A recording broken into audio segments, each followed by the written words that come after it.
Il voulait briller comme Kim Kardashian. C'est entre quatre murs qu'il a éteint sa lumière. Ces événements se déroulent dans les années 2000. La capitale économique du Bénin bruissait de rumeurs. Un Nigérien, toujours tiré à quatre épingles, roulait en Mercedes dernier cri et fréquentait les milieux les plus fermés.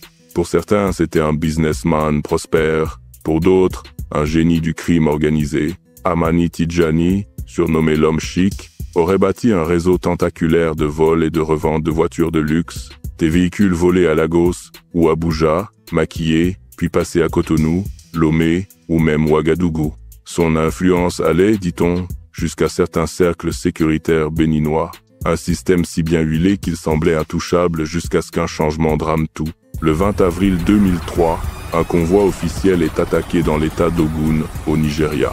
Les assaillants s'emparent d'une Mercedes 500, celle de la fille du président Olusegun Obasanjo. 5 morts, dont 2 enfants. Quelques jours plus tard, la voiture ensanglantée est retrouvée à Cotonou, dans la villa d'Amani Tijani.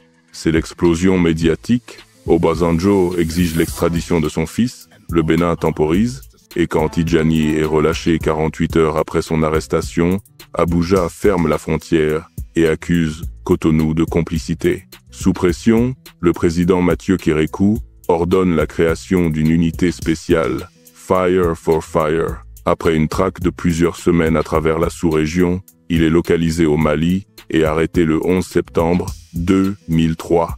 Extradé vers le Nigeria, il est enfermé à la prison de Kirikiri, à Lagos. Mais le procès s'enlise. Faute de preuves, d'audiences régulières et de transparence, l'affaire devient un symbole du flou entre justice, politique et diplomatie. Après plus de 10 ans derrière les barreaux sans jugement, Amani Tijani meurt en prison le 19 janvier 2014, victime d'un AVC.